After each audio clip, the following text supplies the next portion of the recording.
है कारती, श्री भागवत भगवान की है आरती। पापियों को पाप से है तार, ये अमर ग्रंथ ये मुक्ति पंथ, पंचम वेद निराला नव ज्योति जगाने वाला। ये अमर ग्रंथ ये मुक्ति पंथ, पंचम वेद निराला नव ज्योति जगाने वाला। हरि नाम यही हरि ध्यान, यही हरि नाम यही हरि ध्यान, जग के मंगल की आरती।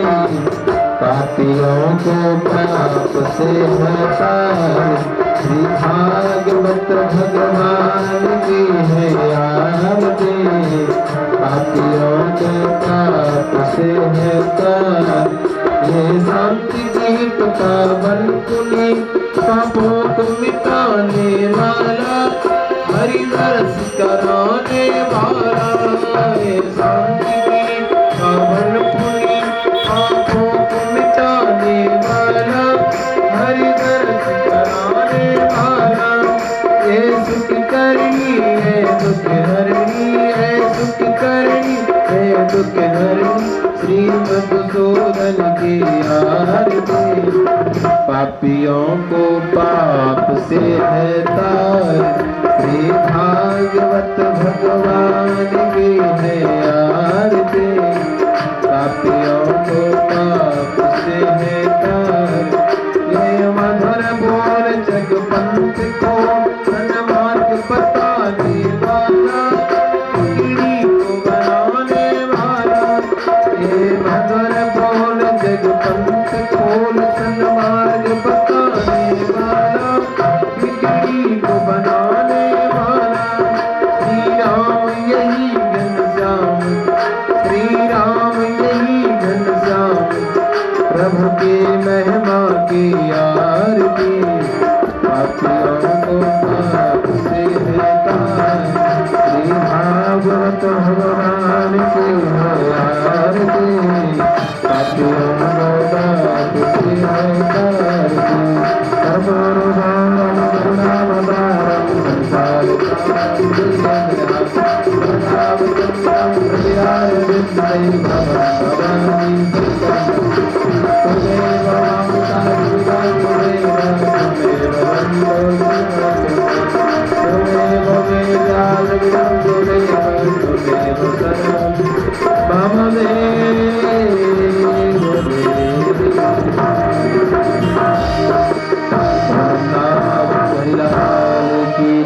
रामचंद्र भगवान की जय, शंकर भगवान की जय।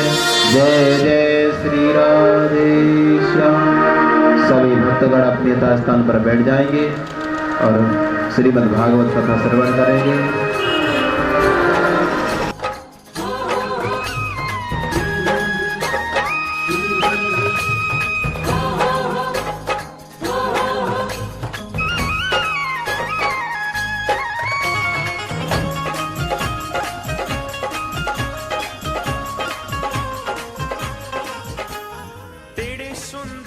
जय जय श्री सीताराम हरे श्याम। जय जय श्रीमन्नारायण नारायण शरणं प्रपद्ये। ध्येयं सदा परिभवग्नमभीष्टदोहम्, तीर्थास्पदं शिवविरिञ्चिनुतं शरण्यम्। नित्यार्तिहं प्रणतपालभवाधिपोतम्, वन्दे महापुरुषते चरणारविन्दम्। नारायणं नमस्कृत्य नरं चैव नरोत्तमम्,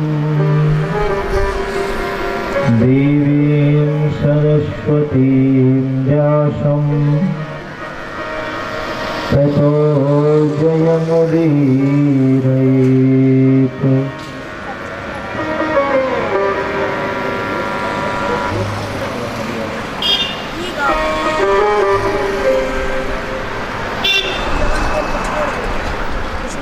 सब द्वार को छाड़ के आया तेरे द्वार, हे वृषभानु की लाडली अब मेरी ओर निहार। जय जय श्री राधारमण, जय जय नवल किशोर, जय गोपी चित चोर प्रभो, जय जय माखन चोर। श्री भागवत भगवान की, आनंद कंद भगवान की। आइए हम सभी लोग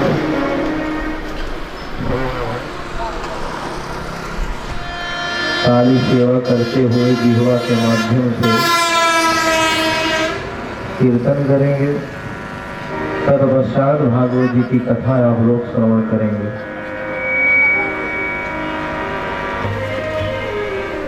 श्री राधे। श्री कृष्ण गोविंद हरे मुरारे, हे नाथ नारायण वासुदेव। श्री कृष्ण गोविंद हरे मुरारी, हे नाथ नारायण वासुदेव। श्री कृष्ण गोविंद हरे मुरारी, हे नाथ नारायण वासुदेव। श्री कृष्ण गोविंद हरे मुरारी, हे नाथ नारायण वासुदेव। हे नाथ नारायण वासुदेव, हे लक्ष्मी नारायण वासुदेव। हे नाथ नारायण वासुदेव, हे लक्ष्मी नारायण हरे मुरारे, हे नाथ नारायण वासुदेव। श्री कृष्ण गोविंद हरे मुरारे, हे नाथ नारायण वासुदेव। त्वमेव माता च पिता त्वमेव, हे नाथ नारायण वासुदेव। त्वमेव माता च पिता त्वमेव, हे नाथ नारायण वासुदेव। त्वमेव विद्या च गुरुस्त्वमेव, हे नाथ नारायण वासुदेव। त्वमेव विद्या च गुरुस्त्वमेव, हे नाथ नारायण वासुदेव। त्वमेव बन्धो सखा त्वमेव, हे नाथ नारायण वासुदेव। त्वमेव बन्धो सखा त्वमेव, हे नाथ नारायण वासुदेव। त्वमेव शरणं मम देवदेव,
वृंदावन बांके बिहारी लाल की जय हो। श्री वेद व्यास भगवान की जय हो। श्री सुखदेव जी महाराज की जय हो। जय जय श्री राधे।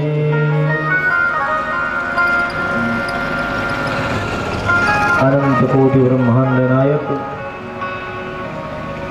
सर्व जगत नियंता अकारण करवा वरवालय अखिल हे प्रत्यनीक जगदाधार भगवान श्री नंद नंदन श्री कृष्ण के अहेतुकी कृपा करुणा स्वरूप आज इस कुल में, इस वंश में श्रीमद् भागवत महापुराण की दिव्य कथा का आयोजन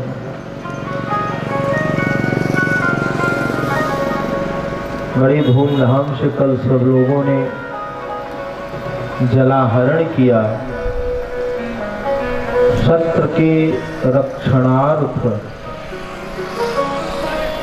कलश यात्रा के माध्यम से जल के अधिष्ठात्र देवता वरुण भगवान का आवाहन किया गया और आज सुबह वैदिक आचार्यों के द्वारा अंकुरारोपण और देवी पूजन समस्त देवी देवताओं का आवाहन किया गया।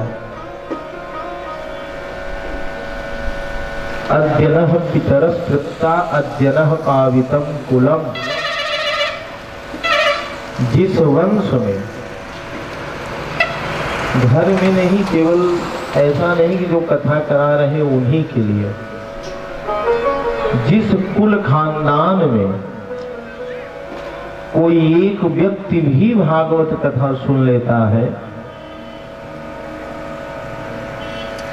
और उस कथा में भागवत जी के 18,000 श्लोकों का पाठ अगर हो जाता है तो उनकी कुल के जितने भी पितर रहते हैं वह तृप्त हो जाते हैं। अद्यनः पितरस् तृप्ता, पितर लोग तृप्त हो जाते हैं। और अद्यनः पावितम कुलम, वह कुल इतना पवित्र हो जाता है जैसे काशी मथुरा अयोध्या इत्यादि तीर्थ होते हैं। इन तीर्थों के समान वह कुल हो जाता है जिस कुल में श्रीमद् भागवत कथा कोई श्रवण कर ले। और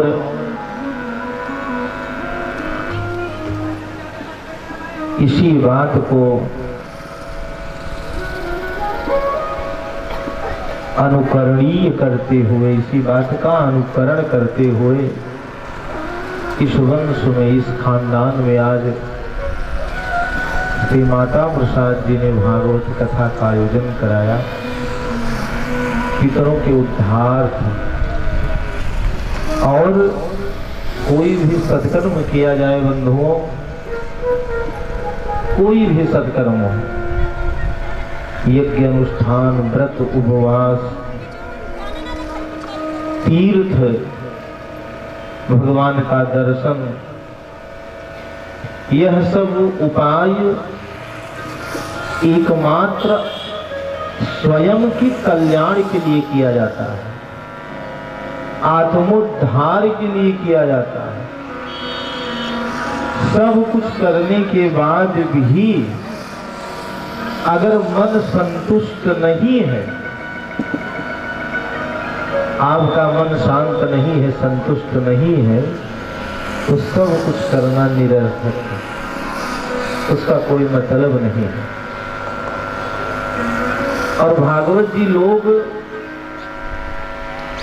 गया जाने के बाद सुनते हैं। भागवत जीवन का अगर कहा जाए कि अंतिम सत्कर्म होता है। भागवत सुनने के बाद मनुष्यों की यह धारणा होती है कि हम अपनी जिम्मेदारी से मुक्त हो गए हैं, सब कुछ करने के बाद, सारे तीर्थों से लौटने के बाद, गंगा स्नान करने के बाद, गया जगन्नाथ जी जाने के बाद, तब लोग भागवत सुनते हैं। अब भागवत सुनने के बाद हम मुक्त हैं। यह भागवत का मार्ग है। और जिस कथा को आप लोग श्रवण करने के लिए बैठे हैं, श्रीमद् भागवत महापुराण में 18,000 श्लोकों में केवल भक्त और भगवान की ही चर्चा है। 18 पुराणों में सर्वश्रेष्ठ श्रीमद् भागवत महापुराण इसलिए है कि यह निष्पक्ष धर्म का प्रतिपादन करता है। अन्य जितने भी पुराण हैं, वह पुराण काम, क्रोध, लोभ, मद, मात्सर्य इत्यादि के साधन हैं, धन संपदा वैभव के साधन हैं। लेकिन मोक्ष का एकमात्र साधन श्रीमद् भागवत महापुराण है। विशुद्ध भक्ति का प्रतिपादन श्रीमद् भागवत महापुराण में किया गया है। इसीलिए लोग मोक्ष के लिए, आत्मोद्धार के लिए श्रीमद् भागवत की कथा श्रवण करते हैं। प्रेम से बोलिए भागवत भगवान की जय हो। और भागवत सुनने से पहले पद्म पुराणांतर्गत 6 अध्यायों में भागवत जी के महात्म की चर्चा है। महात्म का अर्थ होता है बंधु महत्वम एवं महात्म्यम। किसी वस्तु के, किसी चीज के विषय में जानने का नाम महात्म होता है। जैसे लोग जानते हैं कि गंगा जी को पतित पावनी कहा जाता है, गंगा स्नान करने से पाप कट जाते हैं। ये गंगा जी का महत्व है, महात्म है, वैदुष्य है, इसलिए लोग स्नान करने जाते हैं। सरयू जी में स्नान करने से रोग दोष दूर हो जाते हैं, वैराग्य की उत्पत्ति होती है, इसलिए लोग सरयू जी स्नान करने जाते हैं। यमुना जी के स्नान करने से हृदय में भक्ति का संचार होता है, इसलिए लोग यमुना जी स्नान करने जाते हैं। यह सब हमारे भारतवर्ष की पवित्र नदियों का महात्म है। उसी प्रकार भागवत जी के भी 6 अध्यायों में महात्म बताए गए हैं और बड़ी सुंदर चर्चा है। वेद व्यास जी ने एक श्लोक में, किसी ने पूछा कि भगवान करते क्या हैं? 3 प्रश्न हैं। भगवान करते क्या हैं? भगवान के कर्म क्या हैं? और भगवान के स्वरूप क्या हैं? भगवान दिखते कैसे हैं? अगर किसी से पूछ लिया जाए कि भगवान का स्वरूप क्या है तो कोई बता सकता है। जो मूर्ति में देखे होंगे वही लोग बताएंगे। लेकिन मूर्तिकार भी मूर्ति भी कहीं कहीं गलत बना देते हैं, कभी टेढ़ी मूर्ति कर देते हैं या पेंट ज्यादा कर दिए। भगवान के स्वरूप को जानना अगर है तो शास्त्रों का अध्ययन करना पड़ेगा, या किसी ज्ञानी व्यक्ति के मुखारविंद से श्रवण करिए कि भगवान का स्वरूप कैसा है। वेद व्यास जी ने बड़ा सुंदर वर्णन किया है भागवत जी में। सच्चिदानंद रूपाय विश्वोत्पत्त्यादि हेतवे तापत्रय विनाशाय श्री कृष्णाय वयं नुमः। भगवान के 3 स्वरूपों का वर्णन है। सच्चिदानंद रूपाय, सत चित और आनंद। सत्य स्वरूप है भगवान। असत्य में भी सत्य होता है, इस बात को आप लोग जानते हैं कि नहीं? असत्य का जो सार होता है वह सत्य ही होता है, गलत में भी सही होता है। तर्क शास्त्र का अध्ययन जिन्होंने किया होगा वो लोग जानते होंगे कि असत्य में सत्य अवश्य होता है। जब तक सत्य का भान नहीं होता तब तक वह असत्य नहीं होता। असत्य में भी सत्य होता है। असत्य का सार जैसे दूध का सार घृत होता है, उसी प्रकार असत्य का सार सत्य होता है। भगवान का सत्य स्वरूप है। सत्य व्रतम सत्य परम सत्यम सत्यस्य योनिम निहितिम च सृष्टि। इसीलिए हमारे शास्त्रों में ये बात बताई गई है, जीवन में कोई भी व्रत मत करिए, कोई उपवास मत करिए, तीर्थ मत जाइए, कहीं कुछ भी मत करिए, परंतु अगर आप सत्य बोलते हैं तो यह सबसे बड़ा पुण्य है। और अगर असत्य बोलते हैं तो नहीं असत्य सम पातक पुंजा। झूठ असत्य से बढ़कर के कोई पाप नहीं है और सत्य से बढ़कर कोई पुण्य नहीं है। इसलिए भगवान सत्य स्वरूप है। और दूसरा स्वरूप भगवान का क्या है? चित। चित का अर्थ होता है बंधुओं स्वरूप, प्रकाश। हम लोग यहाँ बैठे हैं, सूर्य भगवान की बड़ी कृपा है। भुवन भास्कर सूर्य जब उदय होते हैं तो त्रिभुवन का अंधकार दूर हो जाता है। हमारे नेत्रों में ज्योति है, हम आपको देख रहे हैं, आप लोग हमको देख रहे हैं। लेकिन अगर यही कथा रात में कराई जाए और बल्ब बंद कर दिया जाए तो क्या आप हमको देख सकते हैं या हम आपको देख सकते हैं? नहीं देख सकते। यद्यप नेत्रों में ज्योति है, कोई खराबी नहीं है, मोतियाबिंद नहीं हुआ है, लेकिन हमारे नेत्रों में जो ज्योति है वह पर प्रकाश आधारित है। दूसरे के प्रकाश के ऊपर हम लोग निर्भर हैं। जब तक इस ज्योति को दूसरा प्रकाश नहीं मिलेगा तब तक हम आपको नहीं देख सकते, आप हमको नहीं देख सकते। लेकिन परमात्मा भगवान को किसी प्रकाश की आवश्यकता नहीं। जो सूर्य और चंद्रमा में प्रकाश देते हैं, सूर्य चंद्रमा को प्रकाश प्रदान करते हैं, जो त्रिभुवन को के अंधकार को दूर करते हैं, ऐसे भगवान सूर्य को अगर कोई प्रकाशमान करता है तो वह श्री कृष्ण है।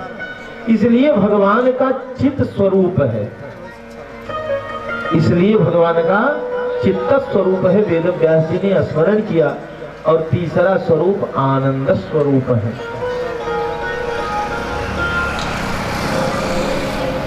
आनंद की परिभाषा बड़ी विचित्र है, हिंदी में भी और संस्कृत में भी। हम लोग बाजार जाते हैं, अगर चाट पकौड़ी समोसा खाने की इच्छा हुई और लोग खा लेते हैं तो कहते हैं बहुत आनंद आया। क्या? अब यह सोचिए कि एक व्यक्ति, कोई भी व्यक्ति इस दुनिया में ऐसा नहीं है कि जो अपने सीने पे हाथ रखकर, स्त्री पुरुष कोई भी व्यक्ति यह कह दे कि हम सुखी हैं। क्योंकि ये संसार का नाम ही दुखालय है। दुख का मतलब दुख, आलय का मतलब घर। जो दुख का घर है वही है दुखालय या संसार। कोई पत्नी से दुखी है तो कोई पति से दुखी है, कोई बेटे से, बहू से, कोई सास ससुर, कोई माता पिता से। अगर सब से वह स्वस्थ है तो धन के लिए दुखी है, धन से भी अगर वह खुशी है तो घर के लिए दुखी है, सब से अगर सुखी है तो किसी को ब्लड प्रेशर हुआ है तो किसी को शुगर हुआ है, दुखी सब है, दुखी सब है। इसके बीच भी अगर थोड़ा सा कहीं किसी वस्तु का स्वाद हमारे जिह्वा से मिला, या नाती से, पोते से, बहू से, परिवार से, पति से, पत्नी से कुछ सुख मिला तो लोग कहते हैं बहुत आनंद आया। इस दुख रूपी संसार में भी आनंद है। लेकिन अब यही आप सोचिए, जो आनंद सिंधु सुख राशि सी करते त्रय लोक सुपासी। जिस परमात्मा ने इस धरती पर त्रिभुवन में इस संसार में 1% आनंद दिया और उस आनंद में हम लोग इतने आनंदित हैं, और जिसके पास 100% आनंद है, जो आनंद का समुद्र है, उसका स्वरूप कैसा होगा? जो आनंद सिंधु सुख राशि, परमात्मा आनंद के समुद्र है, और उस आनंद रूपी समुद्र में से भगवान ने एक बूंद आनंद निकालकर हमारे आपके लिए छोड़ दिया, छिड़क दिया कि जाओ इसी में हम लोग आनंदित हैं। उस परम आनंद को पाने के लिए बड़े बड़े ऋषि, महात्मा, भक्त लोग, वैष्णव लोग यम नियम प्राणायाम प्रत्याधारणा ध्यान समाधि अष्टांग योग से परमात्मा को भजते हैं उसी आनंद को पाने के लिए। यह भगवान का स्वरूप है, सच्चिदानंद घन स्वरूप है भगवान का। यह शास्त्र सम्मत है। अब आप लोग कहेंगे कि यहाँ बाल मुकुंद भगवान बैठे हैं, इनका भी एक स्वरूप है। राधा कृष्ण मंदिर में विराजमान है, राम जानकी जी है, लक्ष्मी नारायण भोलेनाथ, उनका भी एक स्वरूप है। परमात्मा का जैसे 3 स्वरूपों का वर्णन हमने किया, उसी प्रकार शास्त्र में एक परमात्मा जो कि निर्गुण निराकार है, उसका कोई आकार नहीं है। दूसरा भगवान, दूसरा परमात्मा निर्गुण साकार है, और तीसरा परमात्मा यहाँ पर बैठा है भक्तार्थम सगुणो जाता है।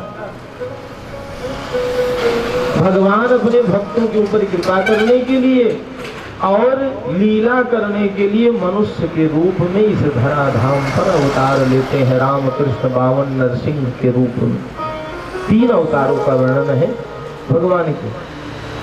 और भगवान करते क्या है? भगवान का काम क्या है? विश्वोत्पत्त्यादि हेतवे, विश्व की उत्पत्ति करते हैं, पालन करते हैं और संहार करते हैं। यह भगवान के कार्य हैं। लेकिन एक निवेदन आपसे करें, परमात्मा बड़े कृपालु हैं। भगवान बहुत दया, इस संसार में त्रिभुवन में उस व्यक्ति के अंदर कितनी दया होगी। सोचिए, महारानी द्रौपदी के 5 पुत्रों का वध करने वाला अश्वत्थामा उनके सामने खड़ा था। द्रौपदी ने कहा कि इसको छोड़ दीजिए। मुच्यताम उच्यताम एष ब्राह्मणो नितराम गुरु।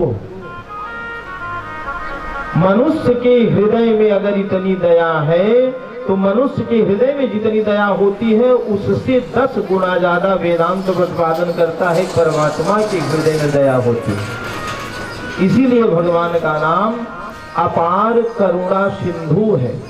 अपार करुणा सिंधुर भगवान भक्त तत्पर। लेकिन एक बात है, सबके ऊपर भगवान कृपा नहीं करते, सबके ऊपर कृपा नहीं करते। कृपा होती कब है? तापत्रय विनाशाय श्री कृष्णाय वयं नुमः। श्री कृष्णाय वयं नुमः। कभी भी मंदिर में जाइए, अपने माता पिता के पास जाइए, किसी साधु महात्मा के पास जाइए, तो महाराज मन क्रम वचन छाड़ चतुराई, सारी चतुराई को, सारे छल कपट देश को अपने घर रख करके जाइए। और चाहे जितना बड़ा अपराध आपने अपने जीवन में किया है, जा करके मंदिर के सामने, भगवान के गेट के सामने खड़े होकर के इस बात को स्वीकार कर लीजिए, प्रभु हमसे गलती हुई है। शक्रदेव प्रपन्नाय तवास्मीति च याचते। अब ऐसी गलती नहीं होगी। और लेट जाइए भगवान के चरणों में, शरणागति स्वीकार कर लीजिए। परमात्मा आपको हृदय से लगा लेंगे, आपके पाप को नष्ट कर देंगे। लेकिन इतना तो हमको और आपको करना ही पड़ेगा। प्रेम से बोलिए भक्तवत्सल भगवान की जय हो। भगवान के गुण कर्म और स्वरूप के वर्णन के बाद श्रीमद् भागवत कथा का प्रारंभ चक्र तीर्थ से हुआ है बंधुओं। चक्र तीर्थ नैमिषारण्य, नैमिषारण्य को भी गया माना जाता है।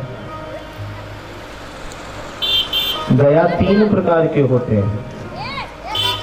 एक ऊर्ध्व गया है, बद्रीनाथ धाम। एक नाभ गया है, चक्र तीर्थ नैमिषारण्य, भगवान विष्णु का नाभ ही है चक्र तीर्थ। और एक पाद गया है, जहां पर प्रायः लोग जाकर के पिंडदान करते हैं बिहार में। 3 गया का उल्लेख हमारे शास्त्रों में है। एक बार कई हजार महात्मा इकट्ठे नारद जी के पास पहुंचे। नारद जी से महात्माओं ने कहा कि जहां पर बैठ करके हम लोग कथा कहते हैं और सुनते हैं तो कोई न कोई विघ्न अवश्य वहां पर उपस्थित हो जाता है। और आप सर्वत्र भ्रमण करते हैं, त्रिभुवन में आपकी गति है, इसलिए आपसे निवेदन है कि आप कोई स्थान बताइए जहां पर बैठ करके हम लोग निर्विघ्न आमुक्त कंठ से भगवान के यश का गान कर सकें, कथा को श्रवण कर सकें। नारद जी यह बात भगवान नारायण के पास ले गए। नारायण भगवान ने अपने चक्र सुदर्शन को आदेश दिया और चक्र सुदर्शन से आदेश देने के बाद महात्माओं से भगवान ने कहा जहां पर सुदर्शन की गति रुक जाएगी, सुदर्शन रुकना बंद कर देंगे, वहीं पर आप लोग बैठ करके भगवत चर्चा प्रारंभ करिए। आगे आगे चक्र सुदर्शनम सुदर्शनम महाज्वाल कोटि सूर्य समप्रभ। पीछे पीछे महात्मा लोग जब नाभि तीर्थ पर पहुंचे तो सुदर्शन चक्र, जो लोग गए होंगे नैमिषारण्य उस चक्र तीर्थ में देखे होंगे, वहां का जल चक्र के भांति ही घूमता रहता है। उस कुंड का जल, उस कुंड में कभी आप ध्यान से देखिए, लोग स्नान करते हैं, जब जल स्थिर होता है तो वह जल चक्र की भांति ही उसी कुंड में घूमता रहता है। सुदर्शन जी वहीं रसातल को गमन किया और वहीं पर कथा प्रारंभ हुई। वहीं से थोड़ी दूर 9 किलोमीटर दधीच कुंड है, उस कुंड में लोग जाकर के स्नान करते हैं। बहुत श्रेष्ठ तीर्थ है नैमिषारण्य। कथा प्रारंभ हुई, लेकिन महाराज जैसे हम आप सुन रहे हैं ऐसी कथा नहीं प्रारंभ हुई। श्रोता तो सब लोग थे, बड़े विद्वान श्रोता, 88,000 महात्मा बैठे थे और सूत जी व्यास मंच पे थे। शौनक जी ने सभी महात्माओं की तरफ से बड़ा सुंदर प्रश्न किया सूत जी से। कथा क्या है जानते हैं? हमारे धर्मशास्त्रों में इतनी सुंदर सुविधा है, अब लोग भगवान सबको जिह्वा दिए हैं, मुंह दिए हैं, हाथ पैर दिए हैं, तो लोग स्वतंत्र हैं। यह भारत देश है, एक व्यक्ति दूसरे व्यक्ति के ऊपर टीका टिप्पणी और आक्षेप लगाने के लिए स्वतंत्र है, कोई कुछ भी किसी को कर सकता है। पहले किसी व्यक्ति को झूठा कोई आरोप लगाने के लिए लोग डरते थे। अब किसी से अगर कह दीजिए कि देखिए ये बहुत ईमानदार व्यक्ति है, तो अगला आदमी तुरंत कहेगा करे आप नहीं जानते, तो बहुत धूर्त आदमी है, और चाहे वह व्यक्ति अच्छा ही क्यों न हो। शौनक जी ने सभी महात्माओं की तरफ से प्रश्न किया सूत जी से, और बड़ा सुंदर प्रश्न। महाराज हमने जीवन में बहुत सारी कथाएं सुनी, जिन जिन कथा को लोग बताते गए कि इसको सुनने से कल्याण होगा, इसको सुनने से कल्याण होगा, इसको सुनने से कल्याण होगा, सब कथाओं को हमने श्रवण कर लिया, सुन लिया। अब कथा नहीं सुनना चाहते हम। कथा है क्या? और आप लोगों ने श्रवण किया होगा या जो लोग नहीं श्रवण किए हैं, पढ़े अगर होंगे तो जानते होंगे 18 पुराण पढ़ने के बाद जो ज्ञान नहीं होता है, 17 पुराण पढ़ने के बाद जो ज्ञान नहीं होता है वह भागवत जी को पढ़ने के बाद हो जाता है।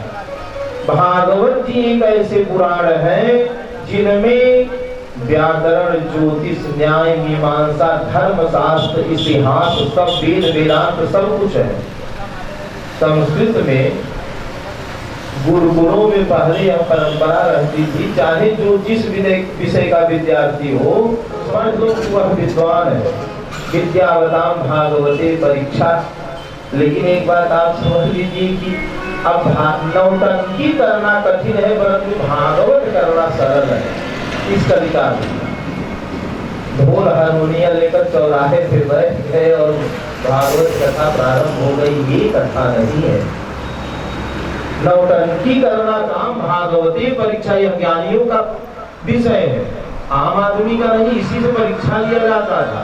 अभी भी भागवत का श्लोक का उच्चारण बहुत कम वक्ता लोग कर पाते हैं।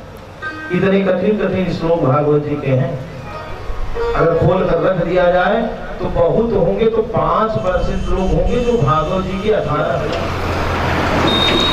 और यह समार पुराण, 4 वेद, 6 शास्त्र पढ़ने का समय न हो तो गीता को पढ़ लीजिए। गीता पढ़ने वाला व्यक्ति कभी अकर्मण्य नहीं हो सकता, कर्महीन नहीं हो सकता।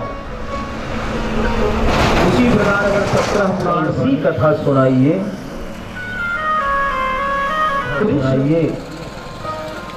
जिस कथा को सुनने से भगवान कृष्ण की प्राप्ति हमेशा के लिए हो जाए, कभी हृदय से दिन दिन, घड़ी घड़ी, पल पल, प्रतिक्षण मनुष्य जीव काल के गाल में जा रहा है और इसके बाद भी व्यक्ति अपने आत्मोद्धार के साधन को नहीं करता। लोग जैसे कहते हैं कि जब 60 साल के हो जाएंगे तब कथा सुनेंगे या तब सत्कर्म करेंगे। तो अगर मान लिया जाए कि हमने देखा है 60 साल तक कि हम जिएंगे, हमने देखा नहीं है। शुभस्य शीघ्रम, शुभ कार्य को जितना शीघ्र कर लेना चाहिए उतना ही कल्याण होगा। शुभस्य शीघ्रम, शुभ कार्य में देर नहीं करना चाहिए, विलंब नहीं करना चाहिए, क्योंकि काल, सूत जी ने कहा काल तो निरंतर अपनी गति से चलता ही रहता है, काल रुकने वाला नहीं है। मनुष्य भले रुक जाए लेकिन काल कभी नहीं रुकता है। अच्छा महाराज, कथा आपने कहा कि भागवत कथा मोक्षदायिका है, भागवत को सुनने से आत्मोद्धार हो जाता है, मोक्ष हो जाता है, तो कोई प्रमाण भी आपके पास है? सूत जी ने कहा महाराज, राजा परीक्षित को 7 दिन तक सुखदेव जी ने कथा सुनाई बैठकर। शुक्रताल मुजफ्फरनगर में है। जब महात्मा श्रृंगी ने श्राप दिया तो बंधुओं प्रायोपवेशन करके, वस्त्र अलंकार का परित्याग करके, वलकल वस्त्र धारण करके गंगा जी के पावन तट पर सुखदेव जी के सानिध्य में परीक्षित जी बैठ गए। और जब परीक्षित जी बैठे, कथा प्रारंभ हुई तो देवता लोग अमृत का कलश लेकर के आए और सुखदेव जी से अनुनय विनय करने लगे कि महाराज, यह अमृत का कलश राजा परीक्षित के हृदय में जीने की इच्छा है, इनको सांप लगा हुआ है, इसके कारण ये कथा सुन रहे हैं, इनको अमृत पिला दीजिए और भगवान की यह जो कथा अमृत है उसको हमको पान करा दीजिए। सुखदेव जी को ये बात अच्छी नहीं लगी। कहा तुम्हारा अमृत तुच्छ, क्योंकि अमृत पीने के बाद मनुष्य अमर नहीं होता। ऐसा नहीं कि अमृत पीने वाला अमर ही हो जाएगा। जैसे लोग कहते हैं कि समुद्र मंथन से अमृत और विष, मदिरा इत्यादि 14 रत्न निकले, इंद्रादि वरुण इत्यादि देवताओं को अमृत भगवान ने मोहिनी अवतार धारण करके पिलाया। व्यक्ति नहीं अमर हुए, इंद्र का पद अमर हुआ है। जैसे अब इस समय भारतवर्ष के प्रधानमंत्री मोदी जी हैं, किसी समय पंडित जवाहरलाल नेहरू थे, इंदिरा गांधी, लाल बहादुर शास्त्री। उस पद पे जो व्यक्ति बैठेगा वो प्रधानमंत्री होगा ही होगा, न कि मोदी प्रधानमंत्री या इंदिरा गांधी जी या लाल बहादुर शास्त्री जी प्रधानमंत्री। उस पद का ही नाम प्रधानमंत्री है। उस पद पर जो बैठेगा वह सांसद, विधायक और मुख्यमंत्री होगा। कार्यकाल पूरा करने के बाद कोई दूसरा आएगा तो उनको प्रधानमंत्री कहा जाएगा, उस व्यक्ति को नहीं। उसी प्रकार इंद्र का एक पद है और उस पद की एक गरिमा है, एक अवधि है। सारे देवी देवताओं का एक पद होता है। देवता लोग लेकर के आए अमृत के कलश को, इनको पिला दीजिए। सुखदेव जी को ये बात अच्छी नहीं लगी। अगर श्रद्धा पूर्वक कुछ कार्य बंधुओं जीवन में ऐसा होता है कि सर्वत्र चतुराई चालाकी नहीं चलती। कहीं कहीं मस्तिष्क से निर्णय लिया गया गलत हो जाता है। कहीं परिवार को बचाने के लिए गुरु शिष्य के संबंध में, भगवान और भक्त के संबंध में बुद्धि से कार्य नहीं लिया जाता, वहां हृदय से कार्य लिया जाता है, दिल से कार्य लिया जाता है। देवता लोग, देवताओं का स्वभाव है स्वकार्य कुशला सुराह, अपने कार्य को कुशलता से करना और करने के बाद उस व्यक्ति को अपने समाज से निकाल कर फेंक देना। सुखदेव जी ने कहा अगर श्रद्धा पूर्वक तुम आए होते और हाथ जोड़ करके अनुनय विनय करते कि कथा हमको सुना दीजिए तो मैं सुना देता, लेकिन तुम विनिमय बुद्धि से आए, आदान प्रदान, अमृत लेकर के कथामृत का पान करा दीजिए। कहा तुम्हारा ये तुच्छ अमृत स्वर्गीय लोके मर्त लोकम विसंति, यहाँ से मरने के बाद लोग स्वर्ग जाते हैं। स्वर्ग जाने के बाद एक बूंद अमृत पीने के बाद जो पुण्य क्षय होता है, पुण्य क्षय स्वर्ग लोकम विसंति, वहां से देवता लोग लात मार करके गिरा देते हैं। फिर इस धराधाम में अवतार लेना पड़ता है, जन्म लेना पड़ता है और कर्मों के प्रभाव में आकर के अपने गति को भोगना पड़ता है व्यक्ति को। मोक्ष हो जाने के बाद जन्म नहीं हो मिलता। लोग लिखवा देते हैं कि अगर किसी का निधन हुआ तो स्वर्गीय, स्वर्ग कोई अच्छा थोड़ी नहीं। लोग सोचते हैं स्वर्ग बहुत, स्वर्ग जाने के बाद भी इस धरती पर लौटना पड़ता है। अगर आपने पाप किया तो नरक जाएंगे और अगर आपने पुण्य किया तो स्वर्ग जाएंगे। नरक से भी लौट करके आएंगे, स्वर्ग से भी लौट करके आएंगे। अगर आपने अपने जीवन में धर्म किया, सदुपयोग किया अपने जीवन का, दूसरों का हित किया, तो महाराज आपका मोक्ष होगा। और मोक्ष होने के बाद इस 84 के चक्कर में नहीं पड़ेंगे। कार्ड में लिखवाना चाहिए वैकुंठवासी, साकेतवासी, गोलोकवासी, ऐसा न लिखवा करके लोग स्वर्गवासी लिखवाते हैं।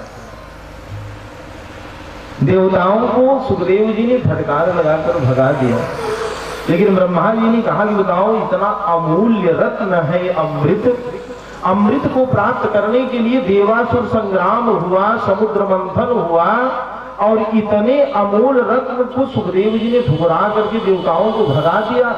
इसका मतलब अमृत से भी श्रेष्ठ भगवान की कथा है। और कथा सुनने के बाद लाभ क्या है, परिणाम इसको देखा जाए। 7 दिन सुनने के बाद जब राजा परीक्षित का मोक्ष हुआ तो राजा परीक्षित चैतन्य भाव से 7 लोकों का उच्छेदन करते हुए भू भुव स्वः मह जन तप सत्य, यह 7 लोक ऊपर है और 7 लोक धरती के नीचे हैं, अतल वितल तलातल महातल रसातल और पाताल। 7 लोगों का उच्छेदन करते हुए ब्रह्मलोक को पहुंच गए और भगवान के चरणों में विलीन हो गए, उनका मोक्ष हुआ। ब्रह्मा जी को बड़ा आश्चर्य हुआ कि भागवत की कथा में इतना सामर्थ्य है कि व्यक्ति का मोक्ष करा दे। सौनकाद ऋषियों को भी लगा कि तो भाई संसार में सबसे बड़ा ग्रंथ और मोक्ष कारी भागवत की कथा ही है। लेकिन एक निवेदन है, कथा कोई फैशन नहीं है,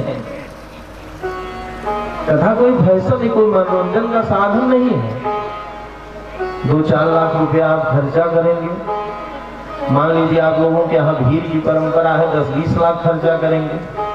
जिनके यहाँ भीड़ की परंपरा नहीं, ब्रह्मभोज तो लोग करते हैं, फिर भी अगर आम व्यक्ति कथा सुनता है तो 2 से 2.5 लाख रुपया तो खर्चा ही करता है। इतना पैसा आप खर्चा करते हैं, इसके बाद अगर वह कार्यक्रम विधि से नहीं हुआ, मुहूर्त से नहीं हुआ, शास्त्रों की पद्धति से नहीं हुआ, तो वह सब करना निरर्थक है, केवल यह दिखावा है। भागवत कथा या राम कथा या कोई भी अनुष्ठान यह मनोरंजन के साधन नहीं है, यह आत्मोद्धार के साधन है। प्रेम से बोलिए भक्त वत्सल भगवान की जय हो। सौनकादि ऋषियों ने कहा, महाराज इतना प्रभाव, इतना प्रताप भागवत जी का है। सर्वप्रथम भागवत की कथा किसने सुनी और क्यों सुनी, कारण क्या था कि उन्होंने सुना, और किस स्थान पर सुनी। सूत जी ने कहा, ब्रह्मा जी के 4 पुत्र हैं, सनक, सनंदन, सनातन और सनत कुमार। एक बार इन चारों लोगों की विशेषता ये है, ये निरंतर भगवान की कथा सुनते ही रहते हैं। अगर कोई सुनाने वाला नहीं मिला तो एक लोग कहने लगेंगे और 3 लोग बैठकर सुनने लगेंगे। कहां गया माल का प्रोता? भक्तवत्सल भगवान की इनके अंदर यह इच्छा हुई कि चल करके भगवान की पवित्र कथा को, आख्यान को श्रवण किया जाए। तो बद्रीनाथ धाम में पहुंचे, विशालापुरी बद्रीनाथ धाम में जब पहुंचे, इन्होंने एक कौतुक दृश्य देखा। नारद जी पसीने से लथपथ, चिंतित, मुखारविंद उदास है, चिंतित भाव से बड़े जल्दी जल्दी आ रहे हैं, और ये लोगों को देख भी नहीं रहे, बगल से बड़ी जल्दी जल्दी निकले जा रहे हैं। महात्माओं ने सोचा कि महात्मा की ऐसी गति, महात्मा को कभी चिंता व्याप्त नहीं होती है। चिंता तो हमको, आपको व्याप्त होती, सांसारिक लोगों को।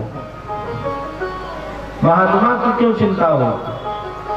हाथ जोड़ करके सनकादियों ने नारद जी से कहा, भगवान कथम ब्रह्मन दीन मुखः कुतश्चिंता तुरो भवान त्वरितं गम्यते कुत्र कुतश्चागमनं तव। कथम ब्रह्मन दीन मुख, आपका मुख उदास क्यों है? कुतश्चिंता तुरो भवान, आप चिंतित क्यों हैं? और आप इतनी जल्दी जल्दी कहां से आ रहे हैं, कहां जा रहे हैं, क्या कारण है? और महाराज आप तो इतने चिंतित हैं जैसे गत वित्तो यथा जनः, जैसे किसी कृपण कंजूस व्यक्ति का 2-4 रुपया गिर जाए और वह दिन भर हाय रुपया करता रहे, भोजन न करे, उदास हो जाए, उस प्रकार आप चिंतित हैं। गत वित्तो यथा जनः। अच्छा एक बात जानते हैं, कंजूस व्यक्ति का नाम नहीं लेना चाहिए। किन किन लोगों का नाम नहीं लेना चाहिए जानते हैं? कौल काम बस कृपण विमूढ़ा, अति दरिद्र अजसी अति बूढ़ा। 14 लोग हैं, 14 लोगों का नाम नहीं लेना चाहिए, और उन 14 लोगों में से कृपण भी है, कंजूस भी है। लेकिन महाराज किससे कंजूसी करेगा व्यक्ति? अपने आप से, अपने बच्चों से, समाज से कंजूसी करके धन बचा करके रख लें। धन की 3 गति होती है, आप लोग पढ़े लिखे हैं, कथा में भी श्रवण किए होंगे। या तो धन का दान करिए, पहली गति है। दूसरी गति है, अगर आप दान नहीं कर सकते हैं, दान करने का अर्थ नहीं कि हम कह रहे हैं कि हमको दे दीजिए, ऐसी बात नहीं है। किसी भी वर्ण की कन्या हो, ब्राह्मण क्षत्रिय वैश्य किसी की भी कन्या हो, अगर उसके पिता के अंदर सामर्थ्य नहीं है विवाह करने का, तो उसके विवाह में आप दान कर दीजिए, गौशाला में दान कर दीजिए, यज्ञशाला में दान कर दीजिए, किसी बच्चे को पढ़ा दीजिए, वो भी एक दान ही है। सहयोग कर दीजिए। कोई बीमार है, पैसा नहीं, तो उसका पैसा देकर उपचार करा दीजिए, ये भी एक दान है। किसी प्रकार का दान करिए, दान करिए, अनाथालय में दान करिए, गुरुकुल में दान करिए, गौशाला में, यज्ञ में, दान पुण्य तीर्थ में व्यक्ति का सहयोग करिए, ये दान है। हाँ, लेकिन दान सबको नहीं दिया जाता। दान में विधि और निषेध है। अधिकारी को दान दिया जाता है। ऐसा नहीं कि चौराहे पे शराब पी करके टहलें और फिर कहें मेरे पास पैसा नहीं है, ऐसे व्यक्ति को दान नहीं दिया जाता। लेकिन महाराज कुछ लोग इतने कंजूस होते हैं कि प्राण चला जाए। अगर मान लीजिए कि हमारी आयु बहुत कम है, लेकिन हम लोगों ने बहुत दुनिया देखी है। अगर कभी समोसा खाने की इच्छा हुई तो सोचने लगते हैं घर में अगर समोसा बनेगा तो माता पिताजी, बीवी, बच्चे सबको बनवाना पड़ेगा, सब लोग खाएंगे तो 200 का खर्चा आएगा, तो धीरे से चलो बाजार में 2 समोसा खाकर लौट आते हैं, किसी को पता भी नहीं चलेगा। और अगर किसी ने नाम ले लिया समोसा खाने की, अरे चुप रहो, समोसा मैदा का बनता है, हाथ में जाकर चिपक जाएगा, बहुत नुकसान करता है। ऐसे लोगों की स्थिति है। एक बार लेकिन कंजूस व्यक्ति के ऊपर भी भगवान प्रसन्न हो जाते हैं। उनके ऊपर भी न जाने कि कौन से गुण पर दया निधि रीझ जाते हैं। कब वो कहां किसके ऊपर, किस गुण पर, किस कार्य पर प्रसन्न हो जाए, कोई कुछ नहीं कर सकता। एक व्यक्ति अपने जीवन में बहुत सारा धन कमा कर उन्होंने रखा, लेकिन कहीं तीर्थ न जाए, तीर्थ जाए ही नहीं। क्यों? क्योंकि तीर्थ जाएंगे तो बस का किराया देना पड़ेगा। एक दिन उनकी पत्नी ने कहा कि महोदय, इतना धन आपने कमाया, हम यह नहीं कह रहे कि आप किसी को दान करिए, किसी को मत दीजिए, परंतु कम से कम अपने लिए तो कुछ कर लीजिए। जाकर एक बार जीवन में गंगा तो नहा लीजिए। अब वो सोचने लगा कि अगर गंगा जी जाएंगे तो गंगा जी 100 किलोमीटर दूर है, आएंगे तो 200 किराया लगेगा, आएंगे तो 200 किराया लगेगा, 400 किराया देना पड़ेगा। उसने कहा ऐसा है कि तुम सीधा किसान सब आटा इत्यादि बांधो, मैं पैदल ही जाऊंगा। पैदल गंगा नहाने पहुंचे प्रयागराज। अब प्रयागराज तीर्थों का नियम है, चाहे आप अयोध्या जाइए, वृंदावन जाइए, प्रयागराज, तो मैं ये नहीं कहता कि आप किसी को 100 रुपया, 500 रुपया, 1000 दीजिए, परंतु हर तीर्थ के एक पंडा होते हैं। अगर आपकी इच्छा हो तो उनको 1 ही रुपया दीजिए। गंगा स्नान करने के बाद संकल्प कराने की विधान है हमारे शास्त्रों में, 1 रुपया ही दे करके संकल्प करा लीजिए। उन्होंने सोचा कि अगर घाट पर नहाएंगे तो कोई न कोई पंडा मिलेगा और पंडा को कुछ न कुछ तो देना ही पड़ेगा, इसलिए मैं घाट पर नहाऊंगा ही नहीं। मैं सार्वजनिक घाट पर जहां लोग नहाते हैं वहां नहीं नहाऊंगा, तो कहां नहाऊंगा?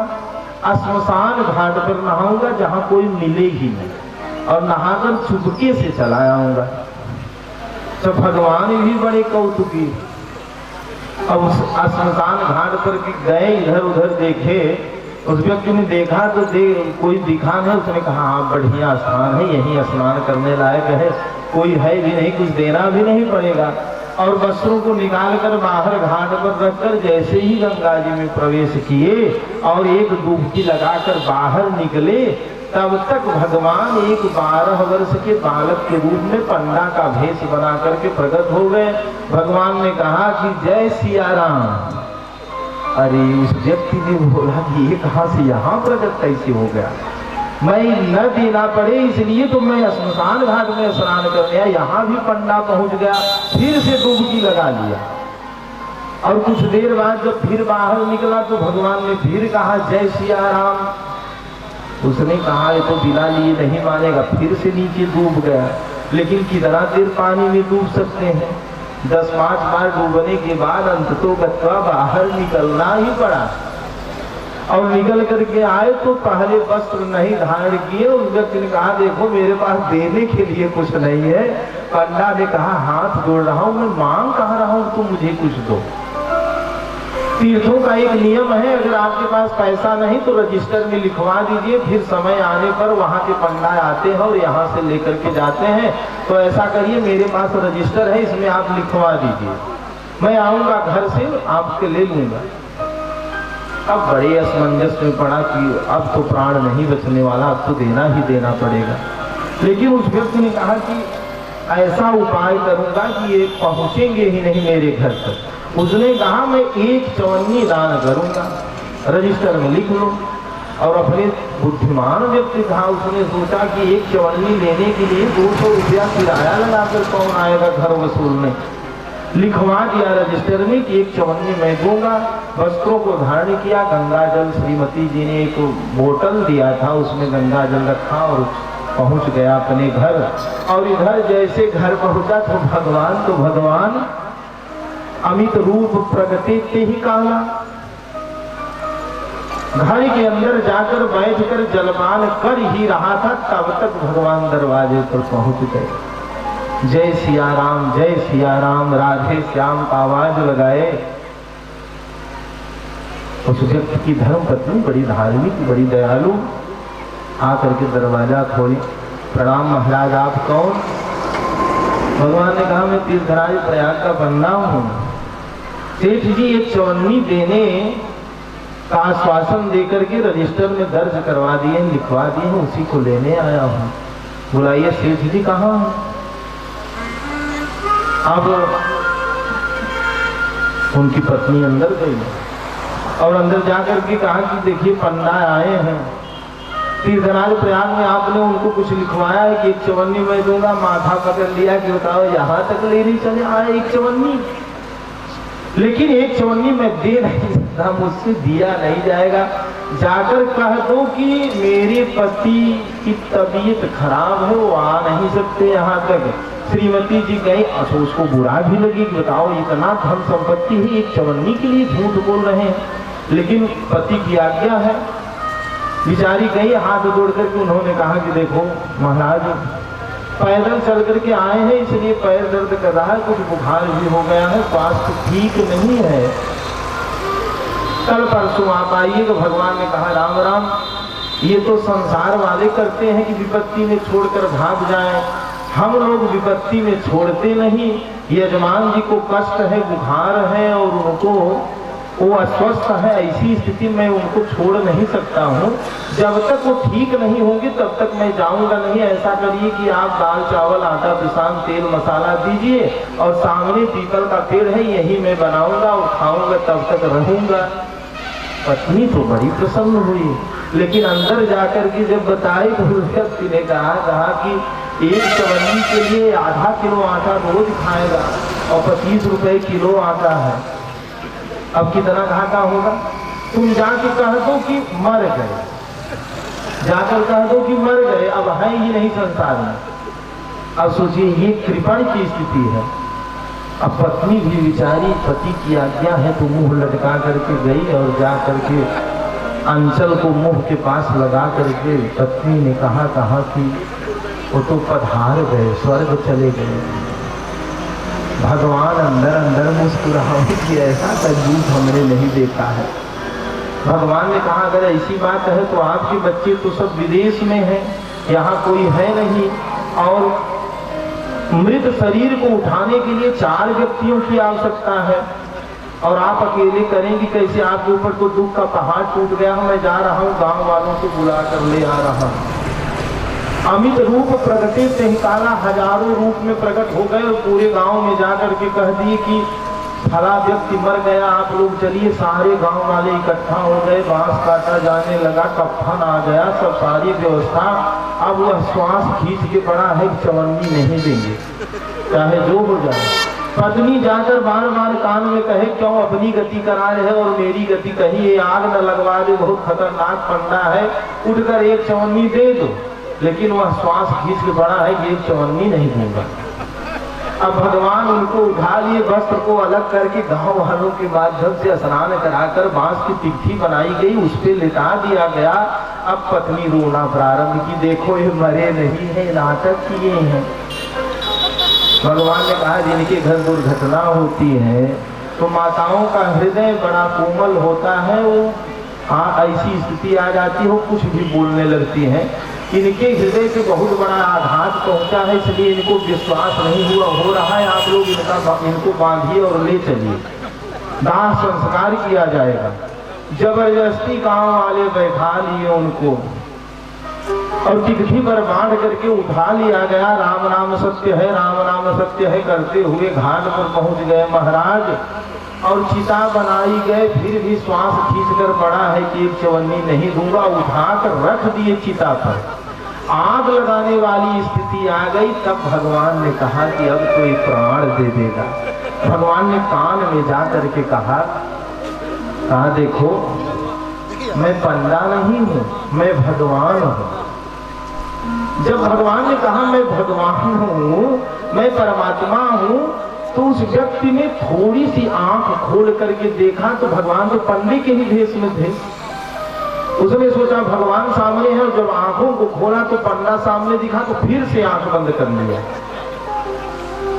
उसने कहा पंडा जी आप चाहे जितना चालाक बने परंतु दूंगा नहीं। उसकी कंजूसी के ऊपर भगवान प्रसन्न हो गए और चतुर्भुज रूप में प्रकट हो गए। प्रेम से बोली लक्ष्मी नारायण भगवान की। चतुर्भुज रूप में प्रकट हो गए और प्रकट होकर के भगवान ने कहा कि मैं दुनिया के भक्ति और शरणागति पर प्रसन्न होता था, कीर्तन पर भजन पर प्रसन्न होता था, परंतु आज तेरी कंजूसी पर मैं प्रसन्न हो गया हूँ। तू मांग ले जो मांगना हो मुझसे। अब देखिए उस व्यक्ति की बुद्धि देखिए, उसने हाथ जोड़कर कहा सरकार मेरे जीवन में सब कुछ है, मुझे कुछ नहीं चाहिए, अगर कुछ देना चाहते हैं तो जो चवन्नी मैंने लिखवाया है उसी को छोड़ दीजिए बस। परमात्मा सामने खड़े हैं, ये स्थिति है। प्रेम से बोलिए भक्तवत्सल भगवान की। नारद जी से सनकादियों ने कहा महाराज गत वित्तो यथा जनः, आप ऐसे उदास हैं जैसे किसी कंजूस की चवन्नी गिर जाए। और महात्माओं के पास तो कोई धन होता नहीं है, महात्माओं के पास जो धन होता है वो भी लुटा करके चले जाते हैं, मरने जीने को नहीं डरते, जिसका मन करता है उसी को दे देते हैं। और आपके पास कोई धन है नहीं तो कोई छीनेगा कैसे? और महात्माओं का धन क्या होता है? मीरा जी गाती थी पायो जी मैंने राम रतन धन पायो। महात्माओं के जीवन का केवल एक धन होता है। कौन सा धन? हमारो धन राधा श्री राधा श्री राधा, हमारो धन राधा श्री राधा श्री राधा, हमारो धन राधा श्री राधा श्री राधा, हमारो धन राधा श्री राधा श्री राधा, हमारो धन राधा श्री राधा श्री राधा। परम धन राधा राधा राधा राधा, परम धन राधा राधा राधा राधा, हमारो धन राधा श्री राधा श्री राधा, हमारो धन राधा श्री राधा श्री राधा। जीवन धन राधा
गोविंद भगवान की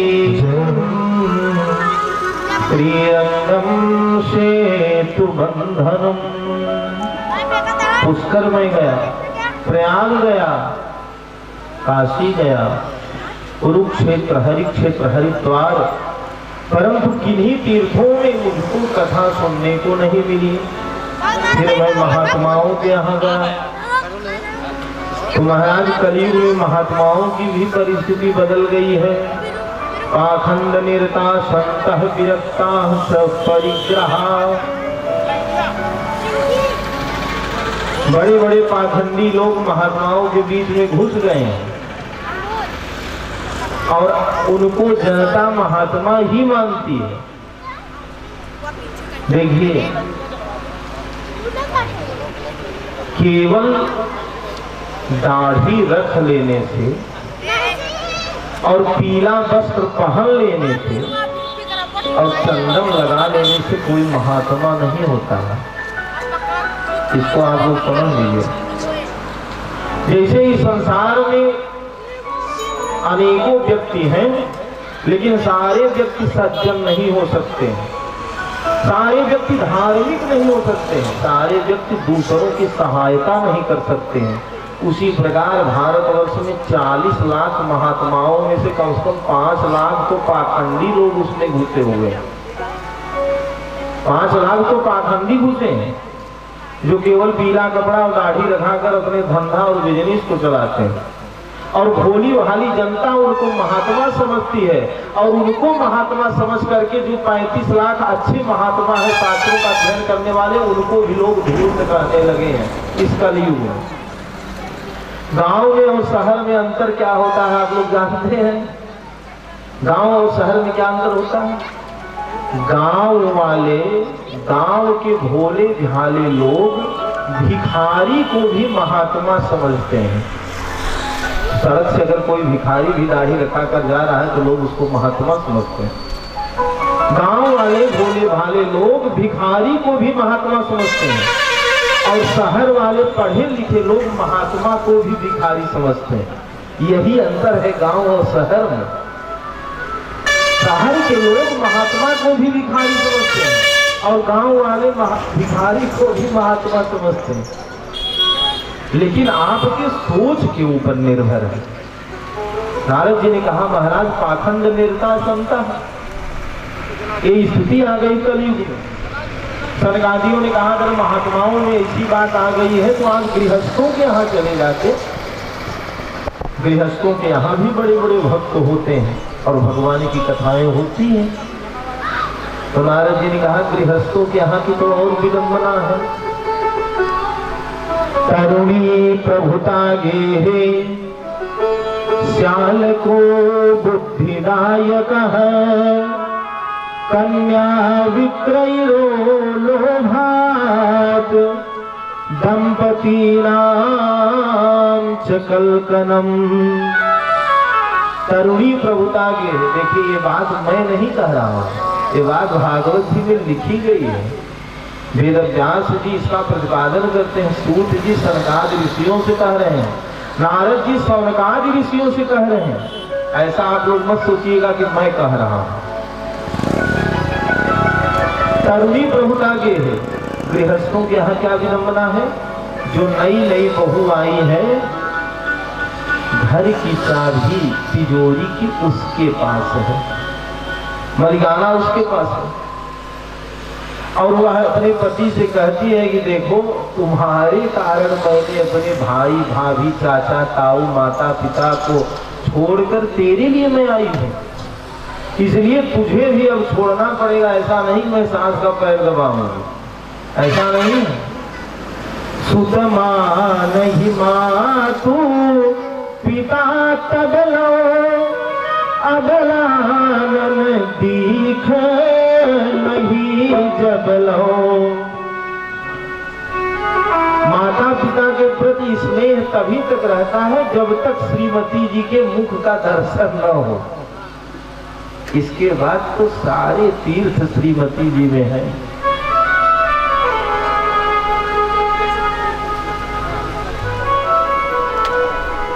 एक हिंदी में कहावत है,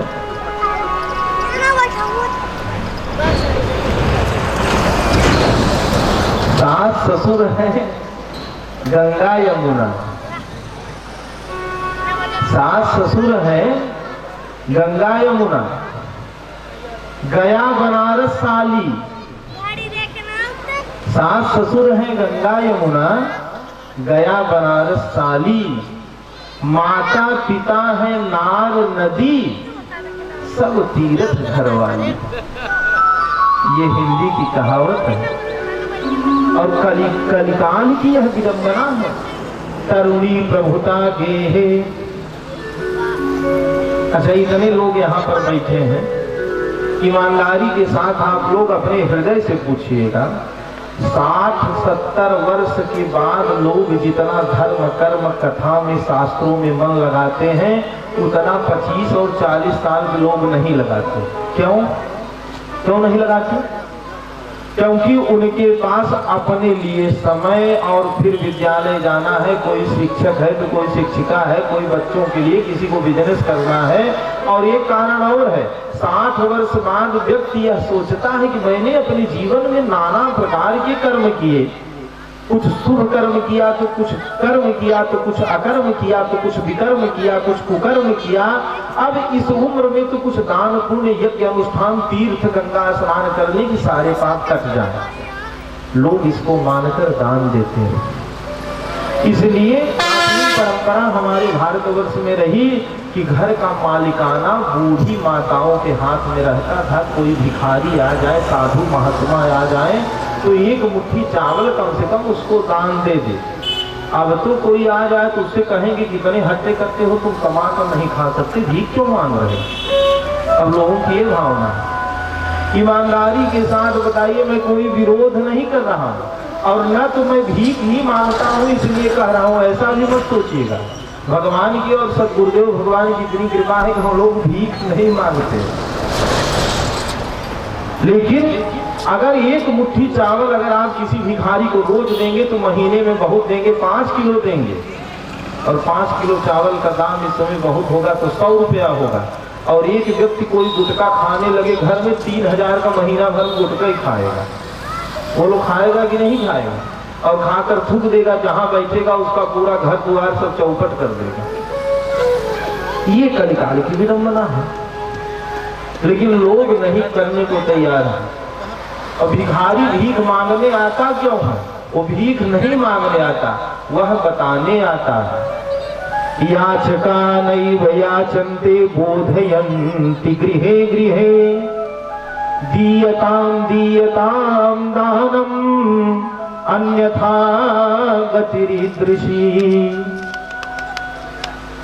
जो कटोरा लेकर के भीख मांगने आता है, एक मुट्ठी चावल देने से घटेगा नहीं, वो बोध कराने आता है कि दीयताम दानम, कुछ मुझको दे दीजिए।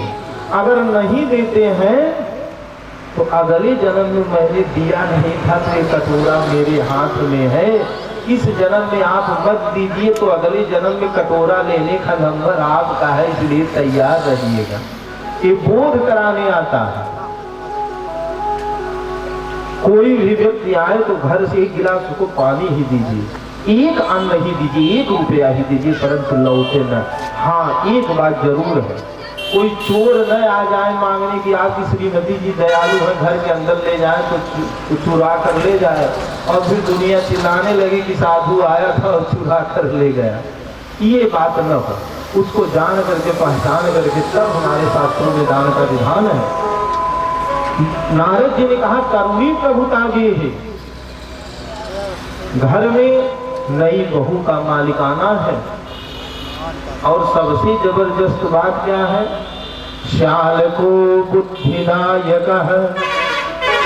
घर में अगर कोई उत्सव हुआ, कोई फंक्शन हुआ तो परामर्श किससे लिया जाए? ससुराल से साले साहब को बुलाया जाता है, भाई से अब कोई नहीं पूछेगा। श्याल को बुद्धिदायक है, ससुराल से साले साहब को बुलाया जाएगा और उनसे परामर्श लिया जाएगा।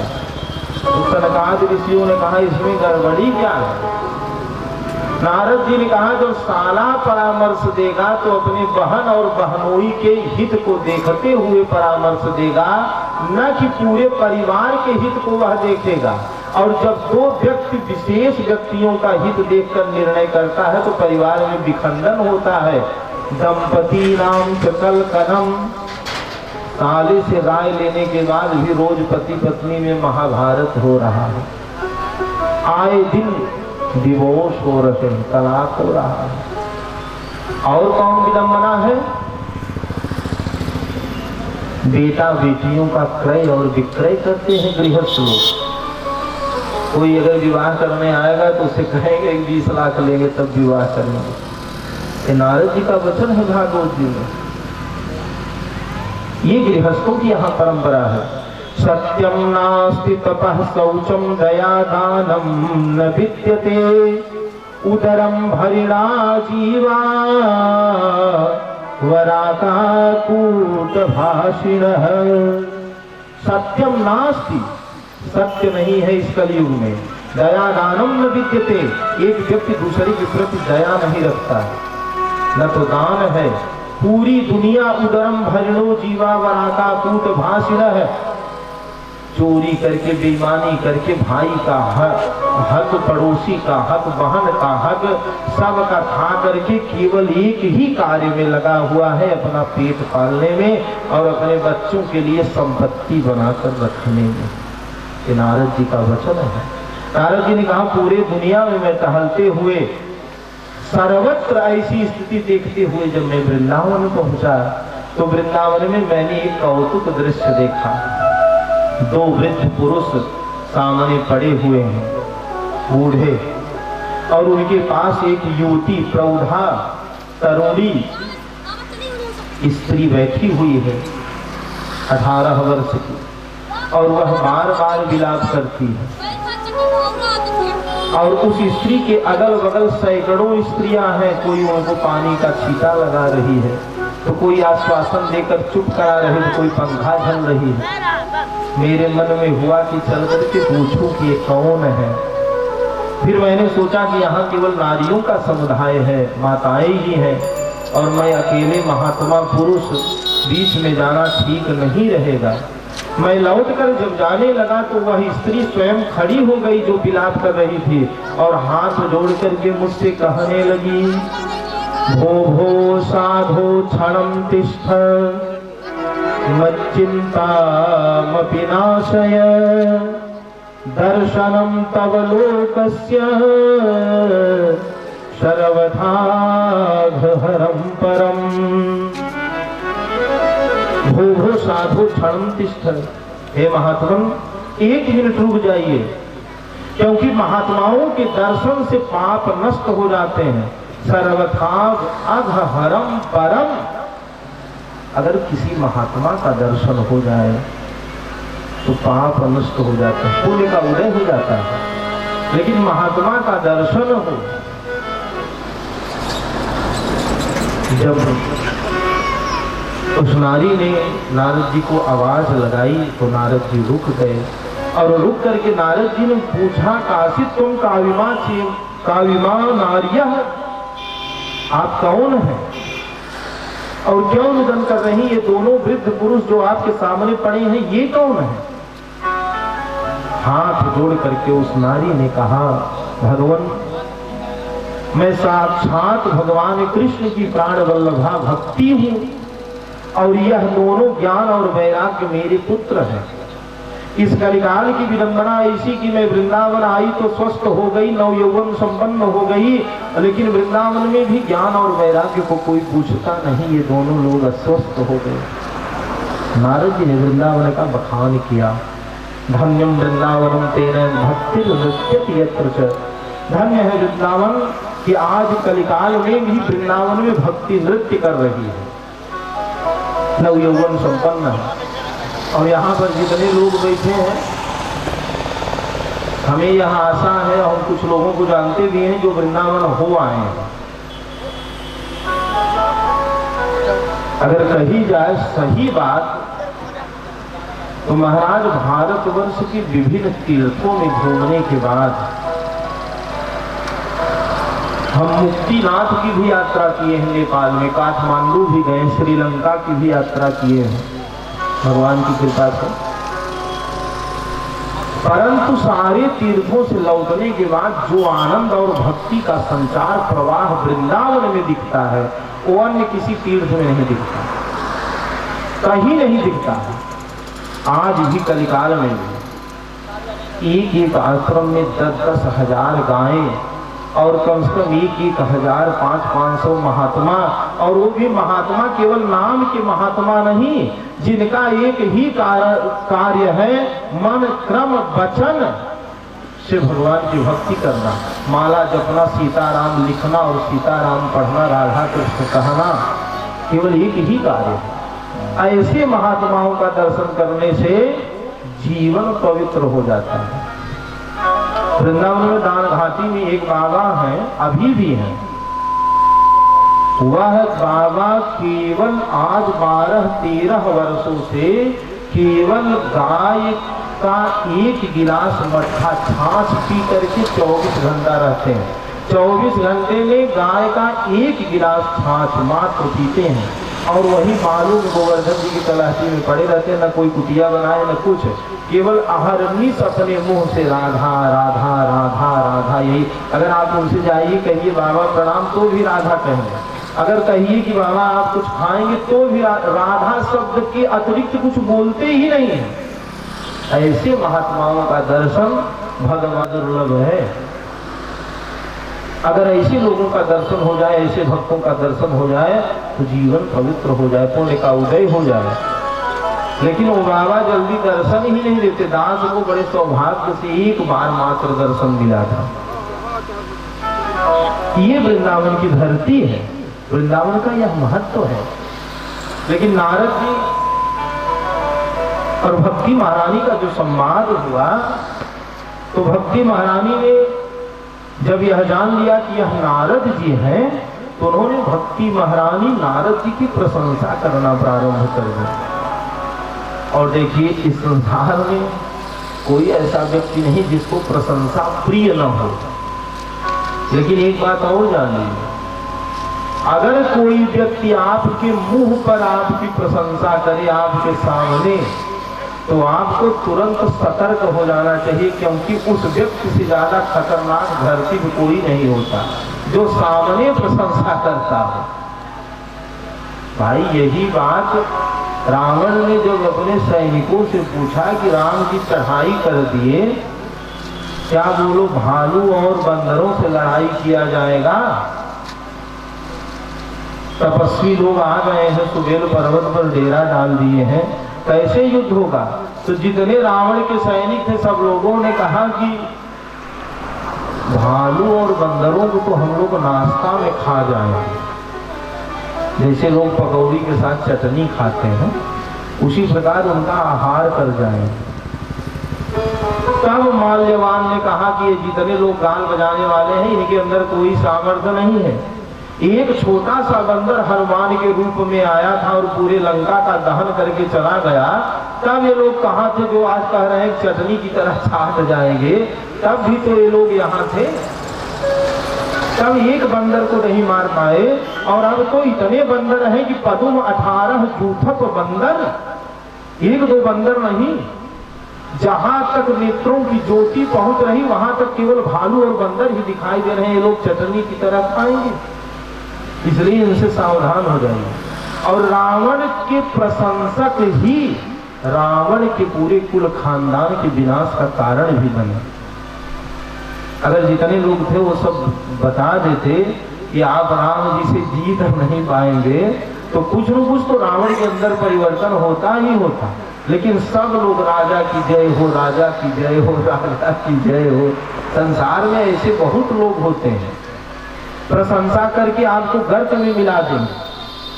भक्ति महारानी आम आदमी की क्या बुनियाद है? नारद जी की ये स्थिति हो गई। भक्ति महारानी को जो पता चला कि आम महात्मा नहीं नारद जी हैं, तो भक्ति महारानी हाथ जोड़ करके नारद जी की प्रशंसा करने लगी, स्तुति।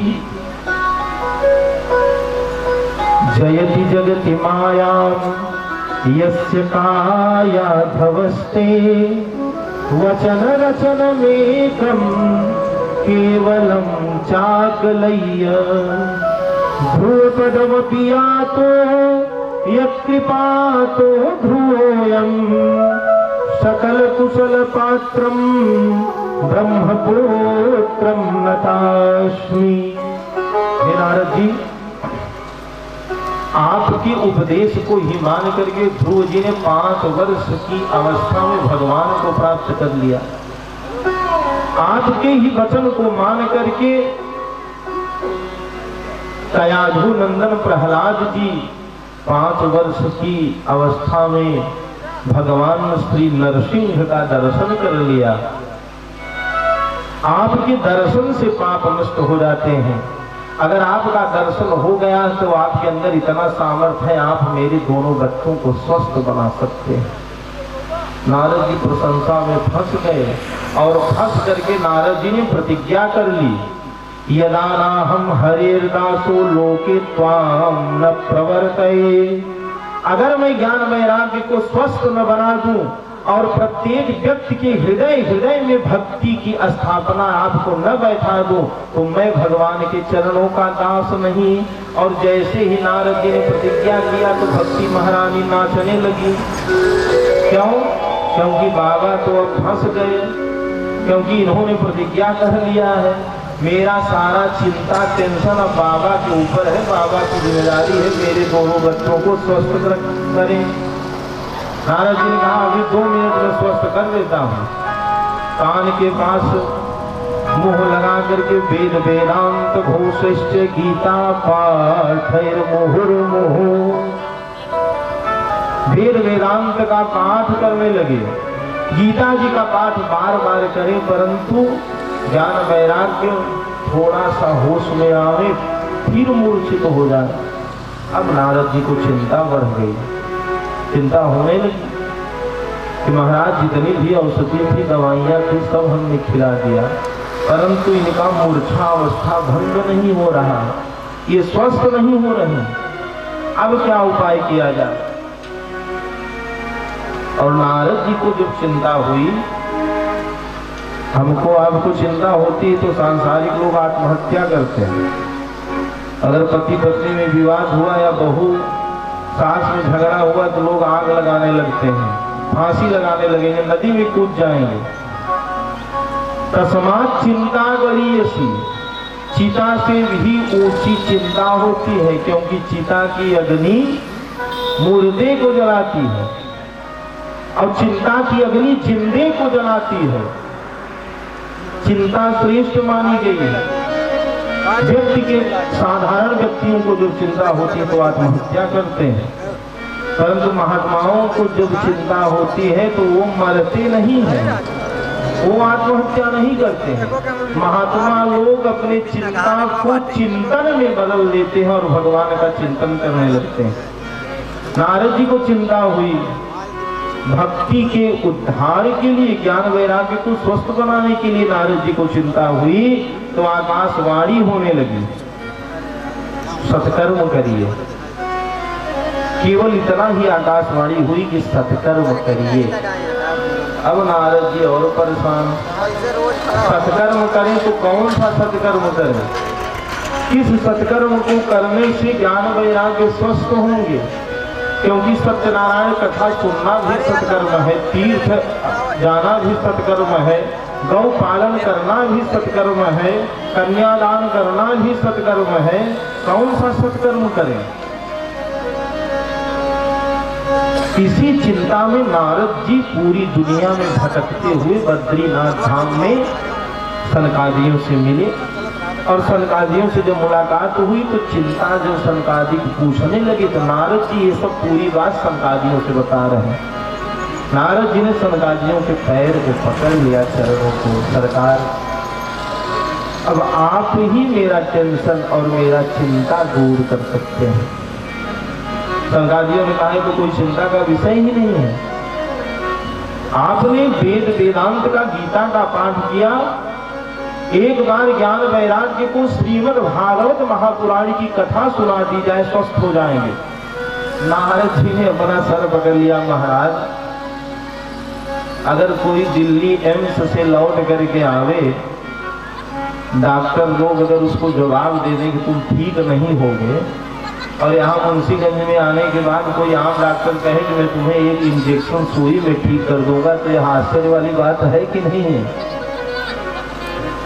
नारद जी ने कहा मैंने वेद वेदांत का पाठ किया, चारों वेदों का पाठ किया, गीता का पाठ किया, नहीं स्वस्थ हुए, तो भागवत महापुराण में ऐसी कौन सी बात है, कौन चमत्कार है कि भागवत कथा से स्वस्थ हो जाएंगे? यद्यपि वेद का ही सार भागवत जी हैं, तो मैंने वेद का पाठ तो कर ही दिया। 3 उदाहरण से सनकादियों ने नारद जी को समझाया। देखिए, अगर आपके घर में कोई विशिष्ट मेहमान आ जाए, समधी आ जाए, दामाद जी आ जाए, या ससुराल का कोई आ जाए और उसके सामने मिठाई रखी जाती है पानी पीने के लिए, जलपान करने के लिए। मिठाई किससे बनती है?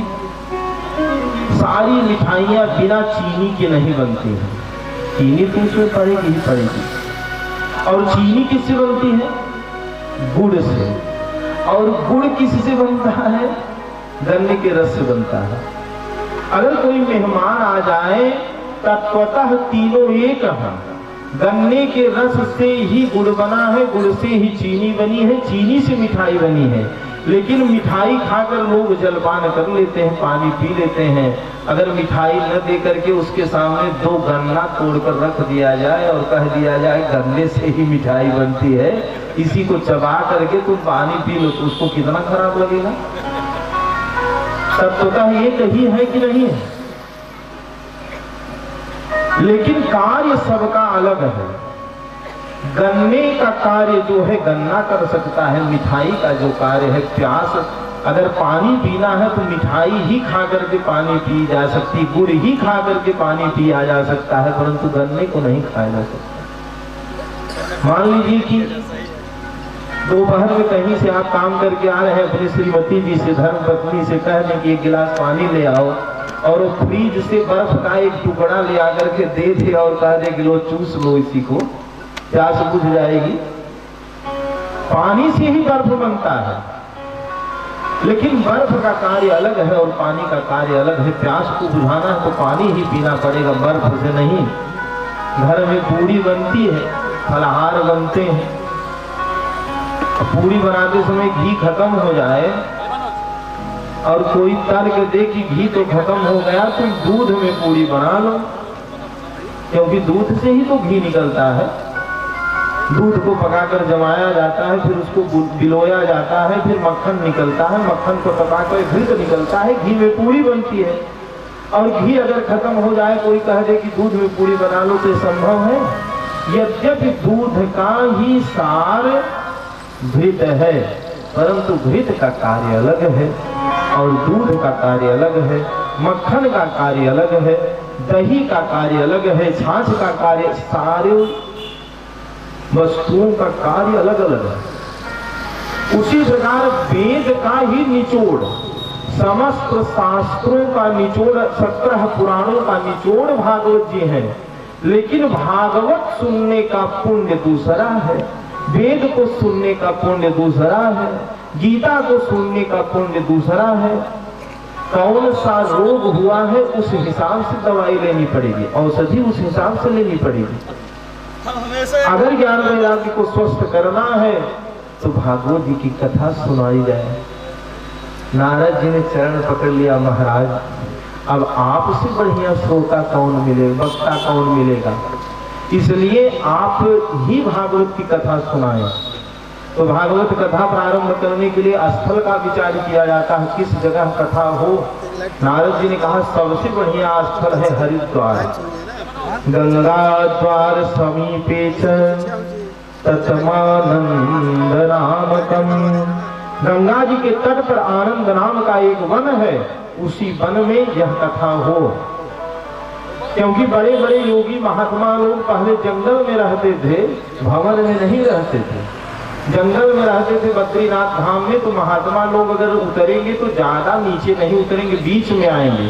और सांसारिक लोग अगर चढ़ते हैं तो बीच तक चढ़ ले पाते हैं, ऊपर तक नहीं चढ़ पाते। तो ऐसे स्थान पर कथा हो कि इधर से महात्मा भी आ जाएं और इधर से सांसारिक लोग भी आ जाएं।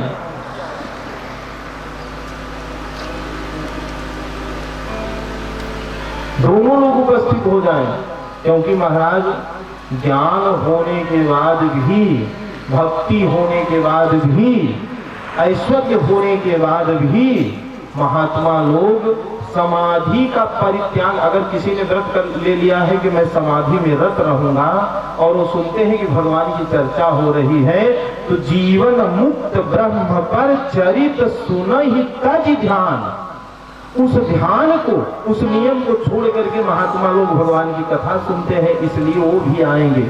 कथा का आयोजन किया गया, मालू का मंच बनाया गया और मंच पर सनकादिक विराजमान हुए। नारद जी मुख्य श्रोता के स्थान पर जैसे यजमान जी विराजमान है उसी प्रकार विराजमान हुए, और भृगु जी सारी महात्माओं को निमंत्रण दिए, सब लोगों को, गृहस्थों को, वैरागियों को, सन्यासियों को, जो लोग महात्मा गृहस्थ है अपने बीवी बच्चों के साथ, सबको लेकर के पहुंचे। भृगुर वशिष्ठश्च गौतमो मेधा तिथिर देवल देवरातो, सभी लोग आए, कथा प्रारंभ हुई। तीसरे दिन की कथा जैसे ही विराम हुई वैसे ही भक्ति महारानी ज्ञान वैराग्य के साथ स्वस्थ होकर के, नव यौवन संपन्न होकर काका थैया करते हुए, कीर्तन करते हुए कथा के बीच में प्रकट हो गई। प्रेम से बोले भक्ति महारानी की, भागवत भगवान की। भक्ति महारानी ने अपने पुत्रों के साथ व्यास मंच के सहित सनकादियों को प्रणाम किया, और प्रणाम करके सारे लोग देखने लगे कि मार्ग कहीं से नहीं, ये तीन लोग कहां से प्रकट हुए।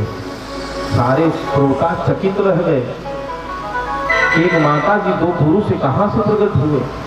भक्ति महारानी ने अपना परिचय दिया और सनकादियों से पूछा कि महाराज मैं कहाँ बैठूं, मेरा कहाँ पर स्थान है। सनकादियों ने कहा यहाँ पर जितने श्रोता बैठे हैं सबके हृदय में बैठ जाइए। भक्ति हृदय में रहती है। हृदय में क्यों रहती है? भक्ति का एक महत्व है बंधुओं, वैदूष्य है, बड़ा सुंदर। सकल भुवन मध्ये निर्धरास्ते धन्या निवसति हृदयेषां भक्ति सूत्रोपलब्धः हरिरपि निजलोकं सर्वथा तो विहाय। हरिरपि निजलोकं, भक्ति का वह वैदुष्य है कि अगर भक्ति जिस व्यक्ति के हृदय में बैठ जाए तो भगवान न चाहते हुए भी उस व्यक्ति के हृदय में आ जाते हैं। भक्ति अगर कुत्ते के हृदय में चली जाए तो हरिरपि निजलोकम, भगवान नारायण वैकुंठ, राम जी साकेत, भगवान कृष्ण गोलोक को छोड़कर न चाहते हुए भी उस व्यक्ति के हृदय में उनको प्रविष्ट होना ही पड़ता है, क्योंकि भक्ति का वैदुष्य है यह। भक्ति अगर हृदय में हो, लेकिन एक बात है, भक्ति जब तक हृदय में नहीं आती तब तक परमात्मा नहीं आते। क्यों ऐसा क्यों होता है?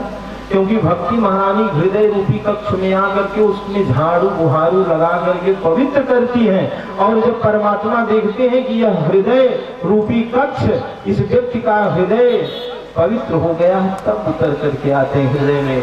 आप लोग सोचिए, ये कुत्ता भी जहाँ बैठता है तो अपने पूंछ से उसको साफ करता है तब बैठता है। त्रिभुवनपति परमात्मा नारायण भगवान रामकृष्ण को हृदय में अगर बैठाना है तो उनके योग्य वह कक्ष भी होगा। भगवान ऊपर से जब देखते हैं कि इस व्यक्ति के हृदय रूपी कक्ष में काम क्रोध लोभ मद मात्सर्य ईर्ष्या जलन इत्यादि भरे हैं तो कमरा तो हाउसफुल है, मैं कहाँ रहूंगा। जब कमरा खाली होगा तब तो रहने का स्थान मिलेगा। इसलिए अगर भगवान को बैठाना है तो उनके योग्य कक्ष भी चाहिए, और भक्ति को पहले बैठाना पड़ेगा। हरिरपि निजलोकम सर्वथा तो विहाय। भक्ति महारानी समस्त श्रोताओं के हृदय में विराजमान हो गई, और भागवत के महात्म की तृतीय अध्याय में भागवत जी के वैदुष्य का वर्णन है। गाय में और भगवान में कोई अंतर नहीं है। तुलसी के वृक्ष, लोग तुलसी को वृक्ष मानते हैं, तुलसी जी में और भागवत जी में कोई अंतर नहीं है। यह भागवत जी का वैदुष्य है। आप लोगों को अगर मेरी बात पर विश्वास न हो तो आप लोग भागवत जी के महात्म के तृतीय अध्याय को खोलकर पढ़ लीजिएगा। महाराज 7 दिन भागवत सुनने का जो पुण्य है, इतना खर्चा करके लोग भागवत सुनते हैं, वही पुण्य 7 महीने गौ माता की सेवा करने का है। 1% ऊपर नीचे नहीं, ठीक वही पुण्य। लेकिन सेवा का अर्थ सेवा है। ऐसा नहीं कि गाय 10 लीटर दूध दे तब चारा दिया जाए, ऐसा नहीं है। गोवंश की सेवा भारतवर्ष में अनिवार्य है। अब लोग पढ़ लिख लेने के कारण अपने बुद्धि से तर्क नहीं करते, कुतर्क करते। भारतवर्ष ऋषि मुनि तपस्वियों की स्थली है। यहाँ पर यह गो क्रीड़ा का स्थल है। जैसे भारत में मथुरा, वृंदावन, काशी, अयोध्या इत्यादि तीर्थ हैं, उसी प्रकार पूरे विश्व के देशों में भारत भी एक तीर्थ माना जाता है। भारतवर्ष एक तीर्थ है। यहाँ पर जन्म लेना साधारण नहीं। चाहे किसी भी वर्ण में अगर जन्म मिल जाए तो समझ लीजिए कि भगवान का बहुत बड़ा उपकार है कि भारतवर्ष में हम जन्म लिए हैं। कम से कम जन्म लेकर दूसरे को गाली तो दे रहे हैं, यही समझ लीजिए। जितने नेता हैं सब बौराए हुए हैं, कोई किसी को गाली दे रहा है, कोई किसी को गाली दे रहा है। इस धर्म के अनुयायी उस धर्म को गाली दे रहे हैं, उस धर्म के अनुयायी इस धर्म को गाली दे रहे हैं। यही तो भारत में हो रहा है। और क्या हो रहा है? अन्य किसी देश में पैदा हुए होते तो किसी दूसरे धर्म को गाली भी न दे पाते। कम से कम यहाँ गाली देने की स्वतंत्रता है, खूब आनंद से गाली दें। लेकिन भारत भूमि एक तप की भूमि है, ऋषियों की भूमि है, तीर्थ है। यह गौ सेवा का वही पुण्य है। भागवत सुनने का जो पुण्य है, कार्तिक में 1 महीने माता तुलसी का अगर सेवन किया जाए, पूजन किया जाए, ठीक वही पुण्य 1 महीने में आपको मिलेगा। यह भागवत जी का वैदुष्य है। प्रेम से बोले भागवत भगवान की जय। अब आज प्रथम दिन के कारण कथा विलंब से प्रारंभ हुई है और कथा तो अभी मान लीजिए कुछ शेष भी है आज की, परंतु आज की कथा अब आप लोगों को कल सुनाएंगे। समय भी हो गया, अंधेरा भी हो गया है। कल ठीक 2 बजे से कथा प्रारंभ हो जाएगी और 6 बजे तक आरती प्रसाद आप लोगों को मिल जाएगा। कथा का समय जो बैनर में निर्धारित किया गया है उसी के अनुसार कथा होगी। हाँ, एक बात, यजमान जी और यजमान जी का परिवार विशेष रूप से श्रवण कर रहे। देखिए इतना खर्चा आप लोग कर रहे हैं, अगर इतना खर्चा करने के बाद इस सत्कर्म का कोई पुण्य न मिले तो आपको कैसा लगेगा? और ऐसा हम चाहते नहीं है। भागवत जी का प्राण है कि 58 के बाद आरती, आरती के बाद आप लोग प्रसाद लेकर के ही प्रस्थान करेंगे।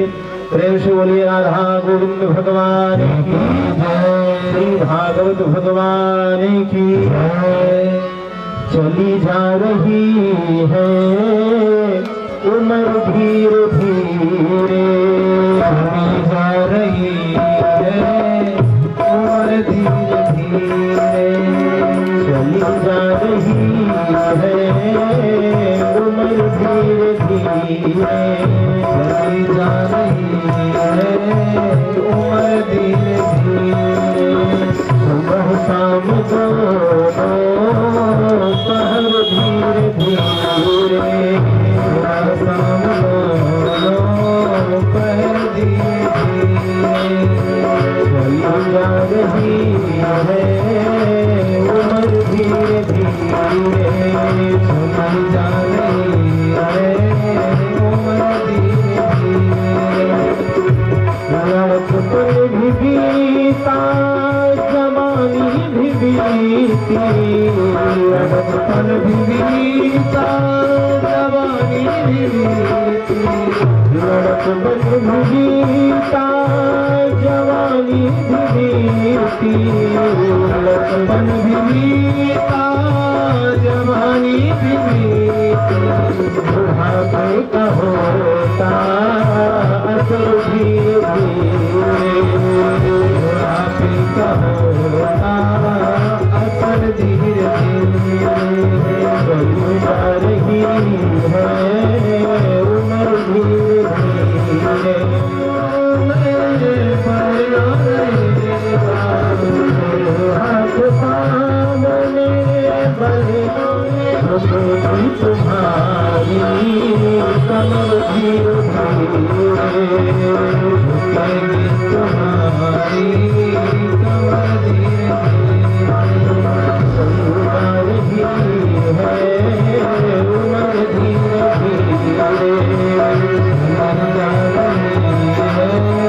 उमर धीरे चाहो आप कल्याण अपना, चाहो आप कल्याण अपना, चाहो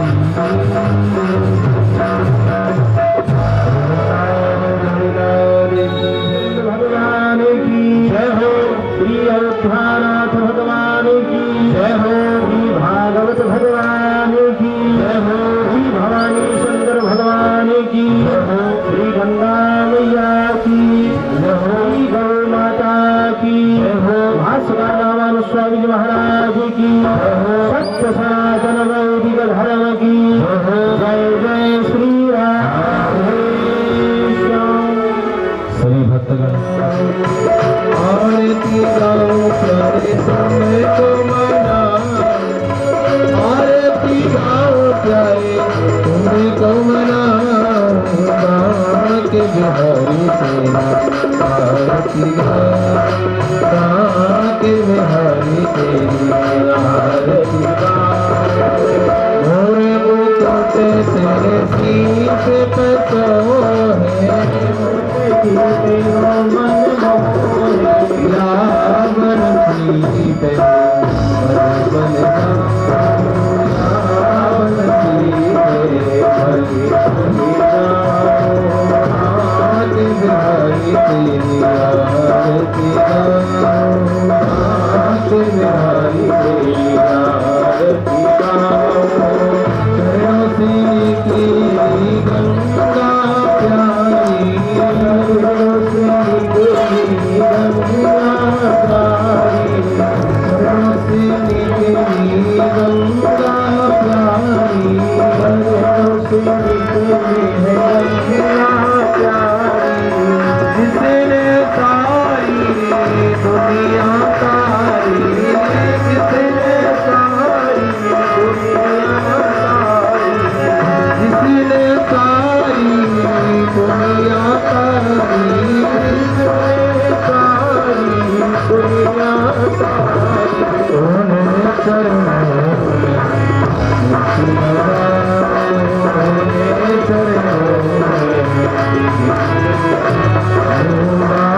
के बिहारी तेरी आरती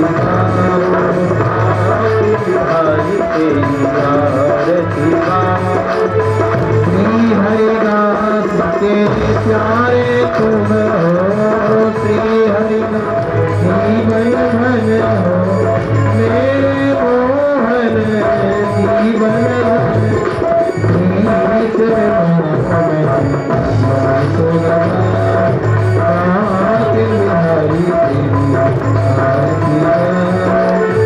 सरसो है प्रभात गुलाबी, सरसो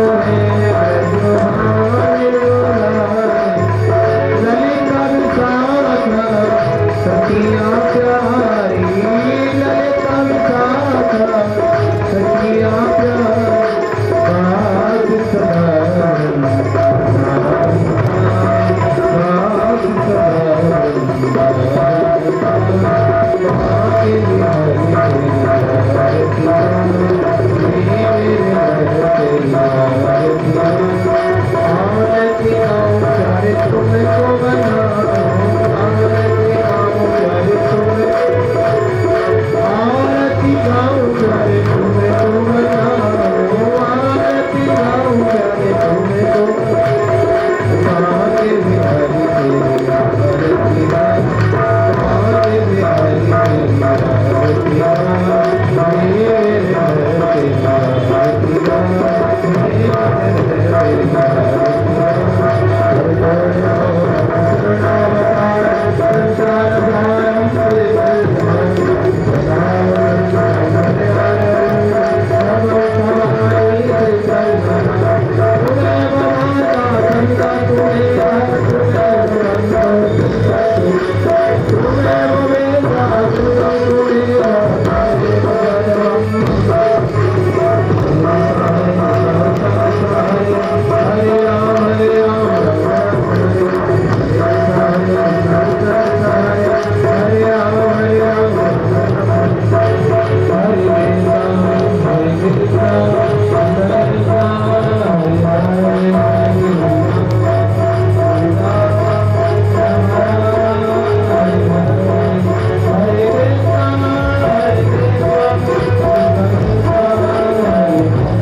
चंद्राय तापूर्वे समर्पयामि।